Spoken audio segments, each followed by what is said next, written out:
সুষ্ঠু নির্বাচনের মাধ্যমে যদি একটা গণতান্ত্রিক সরকার প্রতিষ্ঠিত হয়, তাহলেই সম্ভব জনগণের সমস্যার সমাধান করা হওয়া।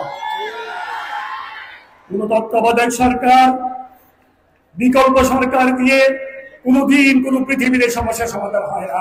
যত সমস্যার সমাধান হয়েছে গণতান্ত্রিক সরকার দিয়ে সমস্যার সমাধান হয়েছে। আর সংস্কারের কথা বলে, সংস্কার যাই করুক, এখন সংস্কারের তো অনুমোদন লাগবে। অনুমোদনবিহীন সংস্কার তো কোনো কাজে লাগবে না। অনুমোদন করতে হলে পার্লামেন্টের দরকার। পার্লামেন্টে যারা আসবে তারা যদি অনুমোদন করে, তাহলে সংস্কার যা করা হয়েছে তা কাজে লাগবে। তাই দলের সাথে যে সমস্ত দলগুলি বর্তমান স্বাধীনতার পক্ষে লড়াই করেছে, সেই সমস্ত দলগুলির সাথে সুসম্পর্ক রেখে এই সরকারকে অবশ্যই চলতে হবে।